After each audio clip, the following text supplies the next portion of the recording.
7 Up. I think of them as kind of like the soda that has been left behind. Now, I realize we all still recognize the brand, and given the fact that they're still sold practically all over the place, I think it would be unfair to call it a total failure. But at the same time, I don't think there is any other soda brand that has experienced such a drastic decline. Given their current state, you may be surprised to learn that there was maybe a 30-year span starting in the 1940s where 7 Up was widely considered to be the third best-selling soda in the United States. It's like the Allen Iverson of sodas. Like, you definitely would not have like a Monster energy drink if not for 7 Up. Like, it's the most slept on soda for sure.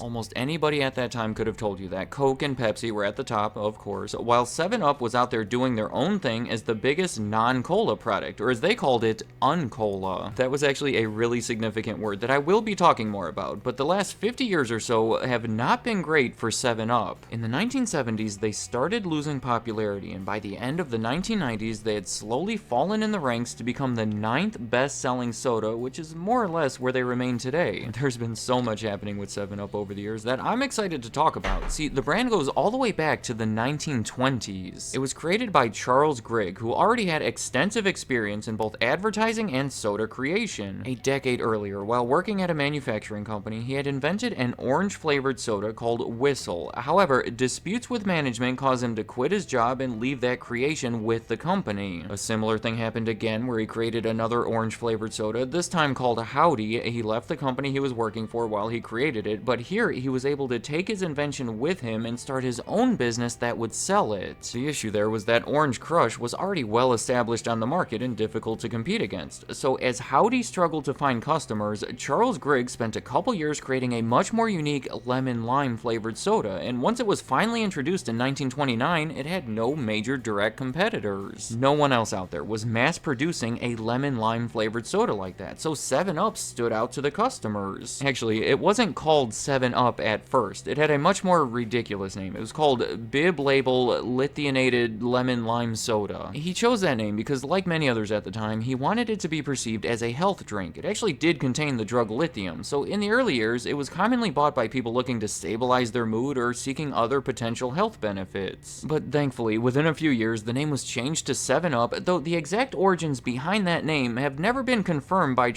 7 Up is a fire name. Charles Grigg or the company itself. Different theories suggest that it was meant to reflect the 7 ingredients or the 7-ounce size of the bottle. I guess he may have seen cattle branded with a similar mark and like the looks of it, I don't know. My guess is that he just felt that the name 7 Up was both catchy and memorable, and maybe he even wanted a bit of mystery surrounding it. Either way, the unique flavor, the catchy name, and the perceived health benefits all helped 7 Up become one of the country's biggest soda brands. In the 1950s, they actually worked with Disney on a marketing campaign that featured a rooster named Fresh Up Freddy. He was an entertaining mascot that was featured during a popular Disney TV series called Zorro. It made the drink much more popular with children, and I believe that helped lead to the classroom game called Heads Up 7 Up. I don't know if you're familiar, but the teachers used to have us play that in elementary school in the 1990s, so that goes much further back than I would have thought. Now, the late 1960s is when 7 Up reached their absolute peak, and that is mostly due to one of the most effective advertising campaigns of all time. 7 Up started calling themselves the Uncola as a way to separate themselves from Coke and Pepsi, who were obviously both colas. Already, seemingly a smart idea, but to fully understand the genius of it, you have to consider the culture and the overall mentality of the younger generation at the time. This was during the Vietnam War and the Civil Rights Movement, when hippies were all over the place challenging authority and severely questioning the government and the established way of thinking. I don't want to make this a US history lesson about the 1960s, but you get the idea that it was becoming part of youth culture to challenge the standard. So, in 1968, when 7 Up positioned Coke and Pepsi to be the popular standard and themselves to be the outside alternative, that really resonated with the younger people. Maybe the most famous commercial of the campaign featured actor Jeffrey Holder, the first black actor to be featured in one of their commercials, by the way, cleverly comparing cola nuts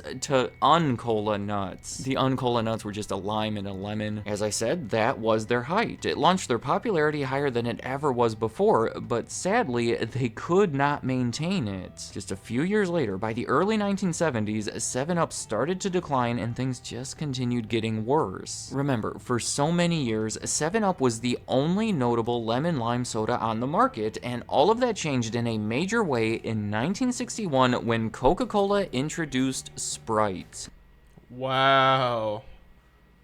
I didn't know Sprite came after 7-Up. That's crazy. And it's Coca-Cola. Within 5 years, it was available to practically everybody in the US, and by the 1970s, it was stealing away market share and becoming the new favorite to many customers throughout the country, and just overall becoming a major concern for 7-Up.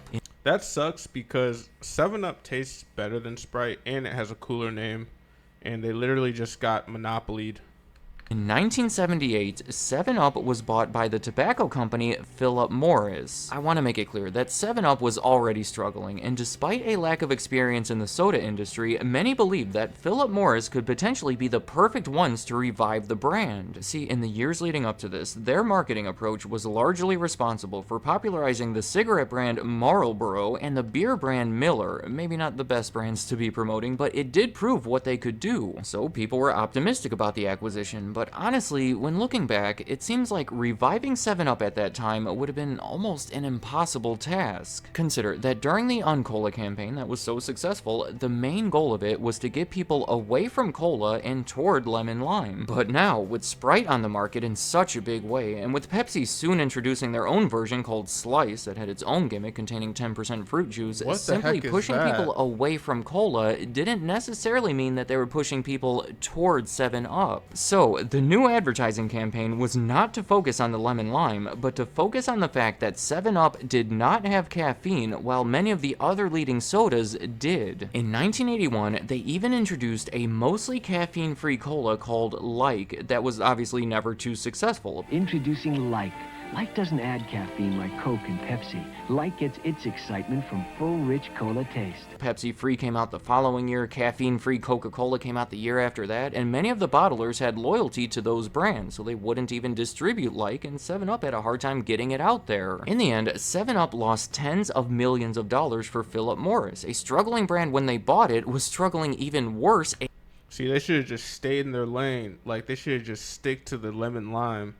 But they blew it. They were trying to take, them on headstrong, and they should have just stayed in their lane. 8 years later, when they were admitting defeat and finally looking to sell it. I mean, with all the resources, the experience, the relationships, the customer loyalty of the Coke and Pepsi companies, how could Philip Morris have possibly competed with them? In fact, it sure seems like the only way 7-Up truly had a chance at becoming significant again is if either Coke or Pepsi were to take it over. And in 1986, that came so close to happening. There was already an agreement to sell 7-Up to Pepsi, where a Pepsi representative said 7-Up is a top quality product that has the potential to become one of the most popular soft drinks in the world. They even said Pepsi would put its full marketing muscle behind 7-Up to build its share of the market. Obviously, they had big plans for it. Meanwhile, Coca-Cola had agreed to buy Dr Pepper, but ultimately the FTC stepped in and said that neither deal was allowed to happen because it would create too much of a monopoly within the industry. Though I will point out that Pepsi did buy the international operations of 7-Up, just nothing in their core market of the United States. But what did end up happening in the US is a bit confusing. Essentially, an investment bank from Dallas named Hicks and Haas put together a deal where they bought Dr Pepper in a leveraged buyout for about $400 million. Then, only a few months later, they also bought 7-Up for $240 million. 2 years later, the two companies were combined into a new company called Dr Pepper 7-Up in a deal that valued them at $1.3 billion.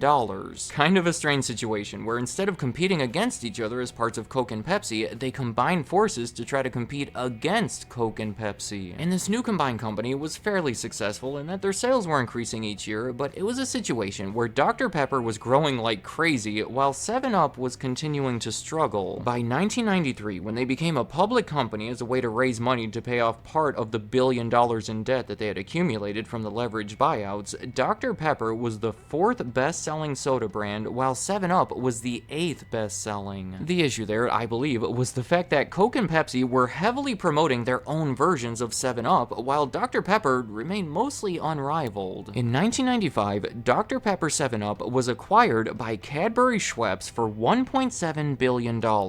They were famously a candy company that had been slowly acquiring all of these soft drink brands, including Crush a few years earlier, so that's pretty interesting how 7-Up finally teamed up with the brand that indirectly helped inspire their creation in the first place. Clearly, the attractive part of the acquisition was the Dr. Pepper brand, and this is where 7-Up really started to get lost in the shuffle. I mean, look at how the New York Times reported the deal. They didn't even think 7-Up was important enough to mention in the headline. 3 years later, 7-Up had their first ever formula change. Another bad sign. I think it was subtle though, just giving it a stronger lemon-lime flavor, and they dropped their Uncola slogan as an attempt to attract younger customers. That Uncola campaign had been so effective in connecting with the youth of the 1960s that by the 1990s, those same people were the ones buying 7-Up, just 30 years older and giving the brand the reputation that it was for older people. In 2008, Cadbury Schweppes spun off all of these beverages into their own company that was named Dr. Pepper Snapple Group, again being overshadowed by the other brands, and finally, 10 years later, that company was bought by Keurig for over $18 billion,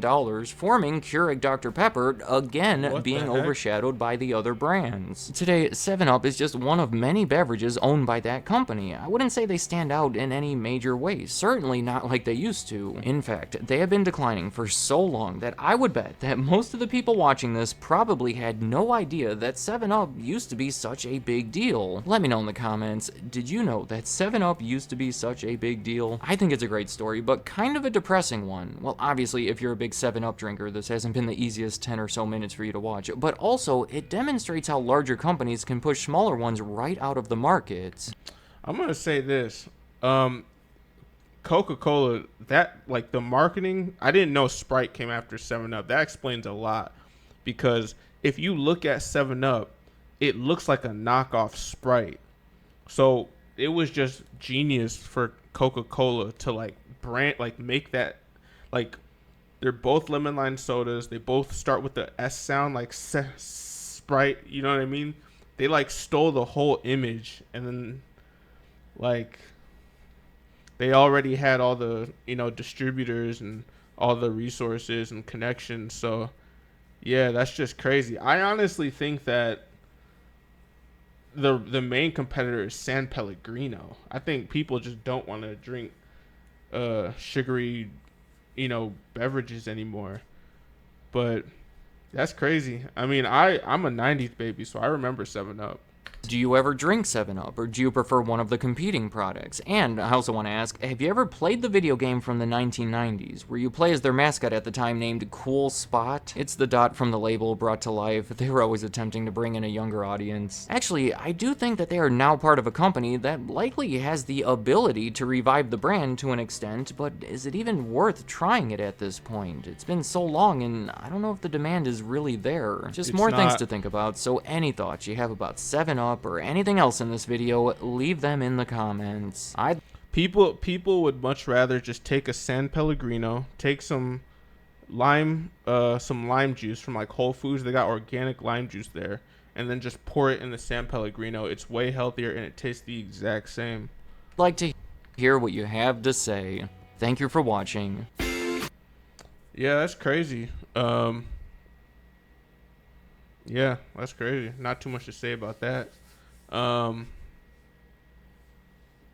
You know, they should have, when they saw that Coca-Cola, like, stole their image, they should have right there tried to revamp something, but they wanted to keep their image the same because they thought people would remember them as the original, and that was a huge miscalculation. So that was interesting. I ain't really got much else to say about that, so I'll end the video there.